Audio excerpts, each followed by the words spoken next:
Well, let me hear you say mountain, mountain, When fire, what you saying? Yes, I give thanks to life. Want to tell the people them to before we even get tonight. Wake up, out now, big single. Serious thing, and it's there in the description, right? We are on the remote vibe for this reasoning here, and we give thanks for everyone tuning from those times to now. Give thanks for all the support still for everything we've been doing. And look out, we will be in Brooklyn July 20th or 21st. 21st, huh? 21st, yeah, live ball head in the dread. Roots rock reggae summer session with special guests. You're gonna find out about the special guests anyway, so we gotta keep that there. Fire, what reason about today? Yeah, today we are reading about the current protests them where take place in Kenya, in the motherland. Where discuss the reasonings behind the protests. Also, a lot of different things were unfold and a couple of the revolutionary things outside of that where we are recognized, you know. Yeah, because the people in Kenya said like they had enough. They were trying to do a tax hike. Let me make my notes so I'm not giving you false information. Fire. We can't get into the false information vibe. So the president there or the government were in the process of implementing a tax hike, right? And the people said they can't work. I found interesting some of the prices, which is ridiculous, fire, because I'm seeing 16% on hike on sales tax on bread. Fire, that can't work. 25% duty on vegetable oil imports. It's kind of absurd. People need their oils when they're cooking in the motherland. Um, this was super crazy. This reminds me of Jamaica though. They were trying to put a tax on automobiles, 2.5% of the value of the vehicle. That's crazy. Absurd. That's And crazy. And many other things, sugar, mobile money transfers, and all those things. So the people rose up and said, "Fight, this can't work." This can't work. And one of the things I found interesting, which I would like to discuss first, is the fact that um, they seem to put tribalism to the side, which is something we haven't seen truthfully, or if it occurred, I'm aware of it, where people really just united across religious and ethnic backgrounds. And if this is continued and successful, this could be a game changer for the continent because black people across earth, our biggest thing is tribalism. And for those unaware, tribalism does exist in America amongst black people. You know what I'm saying? You have your intra stereotypes, intra racism, I believe they call it, whether if it's religion, it's obviously ethnic background, language, region, economics, education level. All those things are things we utilize to separate ourselves, to put one against the other, and that keeps us from actually working together. And I think in these modern times, the biggest thing is, um, yeah, your background, where you're from. We disregard the African aspect and the person to say I'm from America or I'm from Jamaica, and hence I can't work with each other, and that don't make sense. And that's one of the things that's stunting the growth collectively. yeah, I know say we made it from even just the African perspective and East African perspective, the most tribal place in the world, I would even want to call it, because we think about East Africa, even looking from places like Ethiopia, coming straight through to even Kenya itself directly. But we think about Facts. even the concept of, we think about the Kikuyu. A lot of people, even Kenya themselves, separate themselves from the Kikuyu. And if everybody know the Land and Freedom Army, which most people refer to as the Mama, they were Kikuyus for the most part. So a lot of people there, this the segregation in itself, the people them from Giture and the people them from Rangai, it's not certain places in Kenya, them still have the tribalism among some of the elders them. Heavy With fire, heavy, heavy, very, heavy. very heavy. So the fox say the ones them unite and say what you are going on now, we're gonna take out, let us take out this whole tribalism and get to the main point. We're going to attack this main point. That is revolutionary in itself, besides just the acts where them are carry out. Because if we understand history, the historical context alone lead with to understand that this in itself, if as they said, this can solve a whole heap of problems, and we as people can take some lessons from them. To that's why we tell them so we can't write off the young people them, Uh-uh. because they have certain things where them can teach us that there's things that we've done wrong in the past. that we can come and correct in the present and correct in the future for the betterment of society and not just for the betterment of our close circle.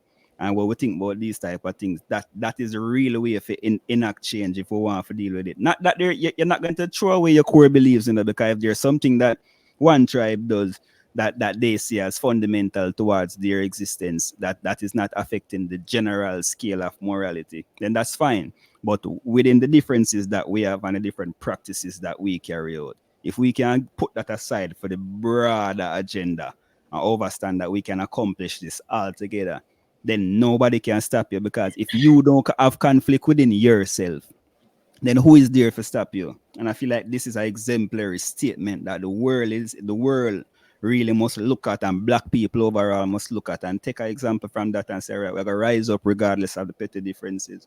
Serious thing in regards to the generation. I think that what this highlights is, because I've experienced this, and people from Generation Z are not all the same across the world. They have different beliefs. They have different forms of work ethic.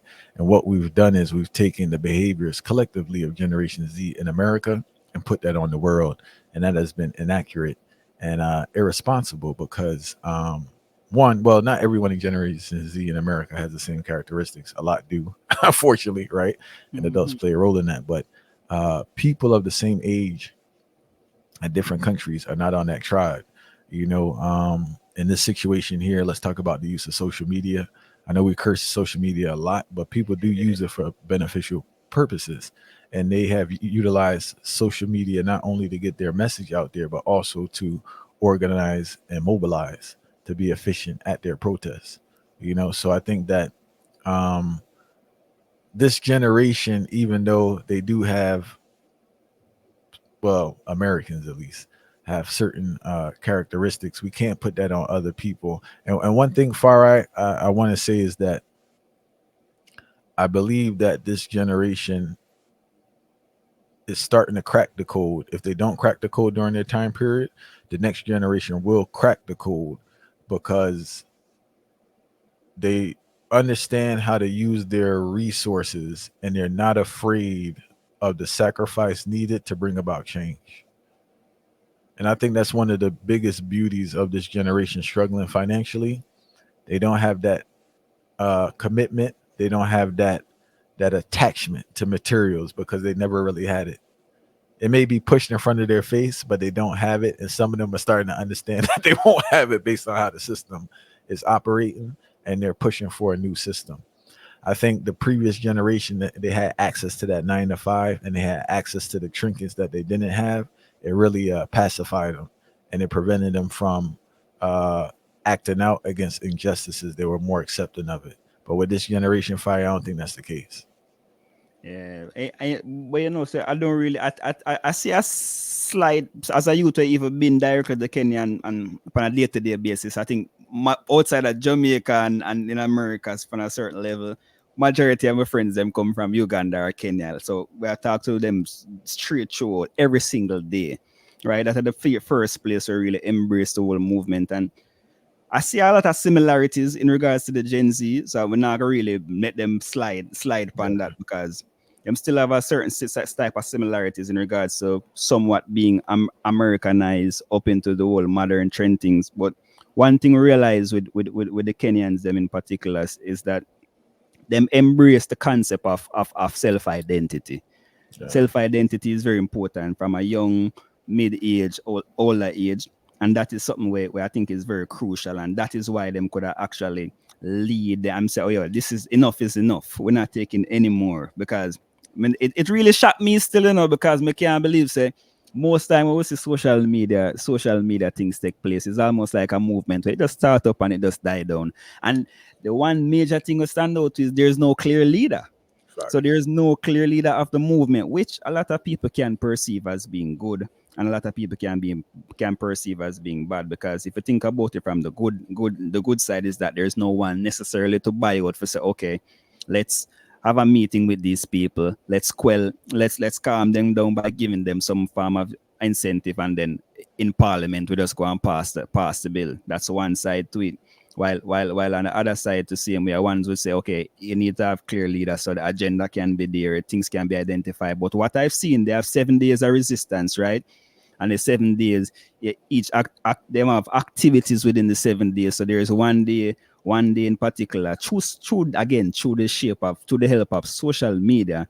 One day, whereas in regards to church, we know they take religion, they take the religion thing serious. No politicians should be invited to church to talk about anything at all in regards to this. So that's one thing, them take a firm stance. And this particular day, we're going to march on Parliament.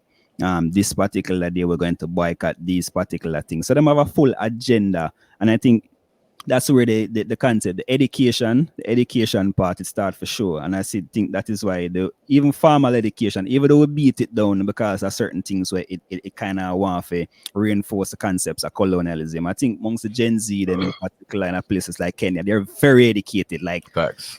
super educated. And I think that are one of the particular things then where we see come to benefits, because without education, there could have been a formalized structure where you could have sent out all of these blasts across the internet, and then youths just rally up, show up at these meeting points of protest against President Ruto and whatever agenda I have.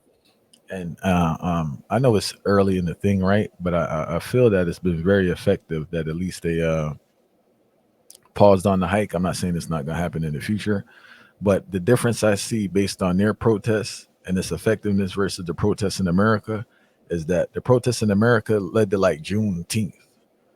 You get what I'm saying? Like, you know what I'm saying? It was like just something to put in to pacify people, but it wasn't really like anything that was like stern, like, man, we're really gonna, stop a certain law, put in a certain law. It was like a pacification. And I was reading up more on this Kenya situation.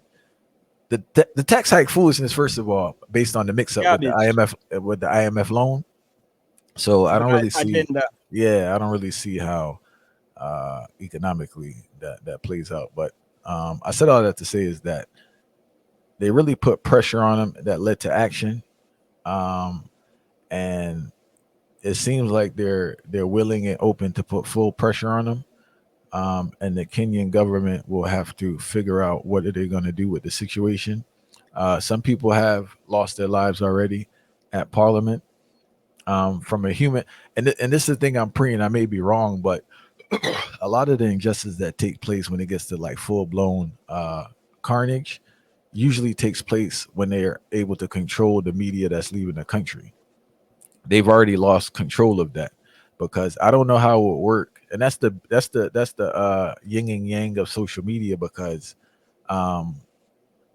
you can suppress social media, but you can't fully turn it off because other entities still need it to do their business.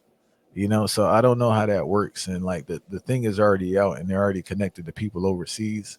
So I don't know how you would cut off that total interaction. But it just seems like they're in a rough spot. I just noticed that when they really get down with real abuses, they really do a good job of cutting off media.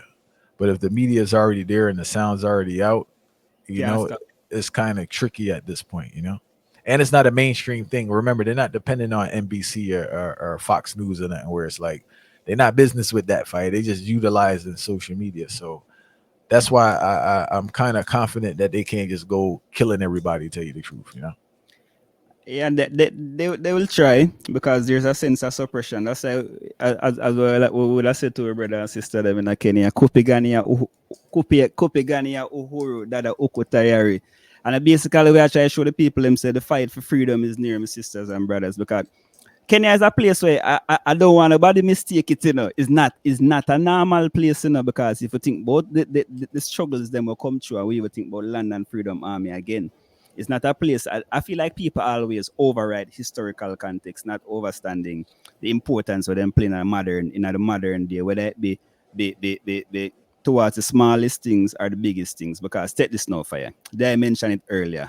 You talk about flour, you talk about bread, you talk about oil. What is the most used products in the country itself? So how could you? That's what I'm saying. A country where struggle. A country where struggle, certain people are struggling in our country, and rise that big tax hike, and then 16%. Far right, we're not talking about 3%. We're talking about 16% 25% for oil, and 25% duty on oil.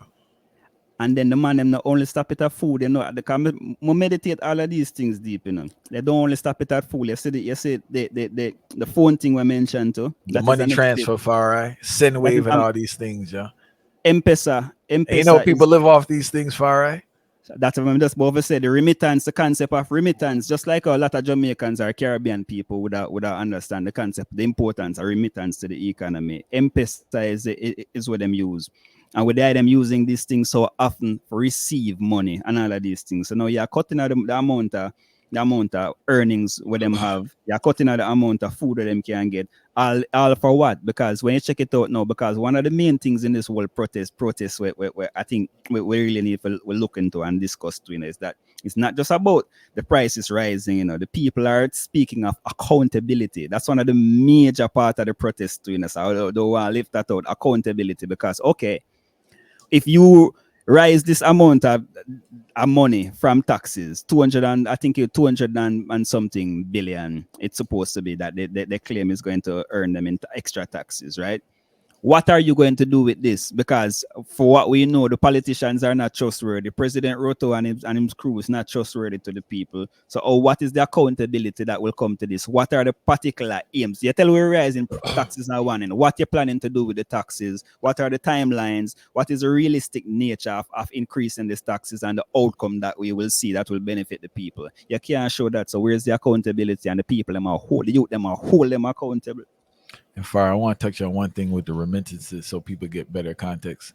People aren't only receiving these things just like from family to survive. A lot of people that do work online, a lot of people Business. that you hire, fire, that's how they get paid. Because sending a wire there not going to work. It's going to take 20 years to clear. So a lot of people just use that to get paid, you know. Um, in regards to the government, so they took two loans, right? The last two loans that I'm aware about. I think one was in 2020. I think they took a second part. It comes out to about 3.6 billion Billion. US, Mhm. right? So obviously that has not been spent in a responsible manner. And in order to recoup money to pay back the loan, I think that's one of the pressures for the tax. Yep. You get Gone what I'm too saying? deep. Because it's just like, you know, they just, because they literally, people are on fire, they just literally take the money, fire. Whether is contract work for a peer or just taking it outright. But like, I think that's the hustle right now, where it's that they receive the money, it's time to pay back. And whatever, I can't say investment they did didn't return. I don't think that's the case. Yep. And they just putting pressure on people, and this can't work, and this generation not here for it, in respect to them. I just hope that this inspires other people to analyze stuff. We have elections coming up here in America, people asking better questions, making better decisions. And also too, man, it's just like um there's another aspect too, in regards to the frequency on earth and the awakening fire.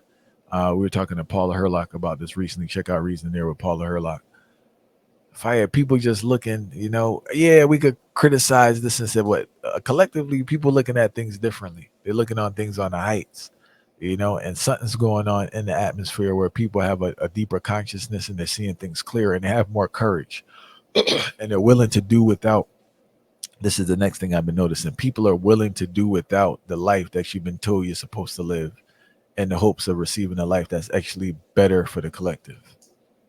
Mm-hmm. You peep. It seemed like some people get less selfish, and they understand in the system, and they trying to create a world that's actually better for the collective, not in word but in actuality. And that's what I've been noticing, because actions are showing that, whether it's people leaving certain industries, uh, just how people spend their time and spend their money. They're not so, not saying everyone, you know, but there's a good amount of people who aren't caught up in the doctrine that you were given as a child across the world. And I think you see this with certain things, because they see it fire, like the program that they were given, you know, go to school, get a job, is not there and not realistic. So they just gonna burn that. And we need to create something where people can actually live, you know, sustainable society for the majority. I, I know it boil while I talk, me I think about it like it boil down back again to being a puppet, because most of these leaders who become puppet to the Western world, don't overstand the implications and their own nation. Like for instance, this is not all right. Let's backtrack a little bit. I really want people to understand. It's not the finance bill that the finance bill is just the one that really threw it over the edge. Because think about this now. Recently, a couple weeks now, Kenyan troops went to Haiti. Wow. So go fight. Went to Haiti for supposedly help quell the situation in Haiti when the Kenyans, the regular Kenyans have been saying to the government now, why would you be putting our troops towards the concept of Haiti? And again, not that the brothers and sisters in Haiti don't need help, but that's under the concept, the disguise of the UN. That's not Yeah. under the disguise of the general need itself, and that there's a whole agenda to that. So the people Part of the been package. Part of the pa- package, right? package. All Yeah. right. And the people been questioning the government now. Okay, you're saying Kenyan troops are arriving in Haiti to help, but what about the internal struggles going on in Kenya? You're neglecting the internal struggles going on in Kenya to help another nation. So no, and then within the midst of that now, it's almost like you pile on an additional set of pressure now to the people to go and find more, which they don't have, while bleeding the resource to benefit another nation, benefit another agenda, and while still not being held accountable for the current things that you're doing. Because one thing where everybody need to understand. You see this whole back out days concept of Africa is this underdeveloped place. That's out the door now, because when you go to places like Kenya, you see all of these shopping mall and you see all of these different things taking place. These people are very, very advanced and living the same type of life where we live in the Western world. So they're not fool, and plus they're educated. So you see, you can't go around the people, and I tell them all the time, for one thing lead to the next, So you see, the youths need to know this too in the Western world, because the youths in the Western world sleeping more than the youths in the East. The youths need to understand that you can't get too comfortable or complacent within this current environment and feel like this whole technological world where we get caught up and consumed by what's trending over here, what's trending over there. There's a bigger picture where the youth them need to understand and find some sense of purpose. And I think a lot of young youth, the sense of purpose of the young youths in the Western world, them need to start look towards this direction and see themselves within these situations. Because when in our places like America, you have a debate going on and between two old men who can't even put one point together, and these are the people expected to lead our nations, and nobody see this as a major problem. It's just a talking point for most youths, or a laughing stock point for most youths. Then we don't see that this is the same implications that are going to take place. So them, even though in the Western world they have more things set up for kind of suppress way and make we feel more comfortable. But eventually the dog going to get back against the wall, and the dog itself are gonna start bite and start crab up people for reach out. So we're gonna wait till we're back against the wall as youth for start fighting at this Armageddon and this struggle. So we have to take the example them with the youth them at the right now. Because the youth them over there them probably not even think about it as being this major exemplary thing, Them just a fight for them survival, and a fight for things where I go against for them cause in a fire. But really and truly, I feel like I don't want people think it's may have to stress it for you, exponent. It's not an isolated event. It's no form of isolated event. This is an event that will definitely spill over to the Western world, and we are gonna see it unfold in front of our face. Just mark the words. Yeah, if I was really, it's wild when I was reading, I was really thinking about Jamaica, because when I was down there recently, Jamaica kind of look away, tell you the truth, yeah, regardless of what people want to say, and I don't want to, I sound like an old head now, because I know Granny GR just told me, like, how Jamaica used to look different. But when I used to go down to Jamaica in the 90s compared to now, place look different now. Dance alone, them want dance and party from morning till night. Them not find So that's a different topic, because we don't want to stretch out this one. No, it really is, because look away still, so maybe something happened down there. But we just want to keep the people up to date on what's going on there and the uniqueness of the situation, and check out yourself what's going on in Kenya, and see how things play out. And also do remember we're outside Aito Kitchen, 1032 Union Street, Brooklyn, New York, July 21st, right? Yes, it's July Sunday. 21st. Yes, Say the third date. Sunday in Yeah, July. third Sunday in July. I'll be out there playing music live. Artarchi will be out there singing live, and we have a next special guest that'll be doing an acoustic session. Nice acoustic Yeah, vibration. so it'll be a vibe. So make sure you come on and support and show some love, and we truly appreciate all the support from those times till now.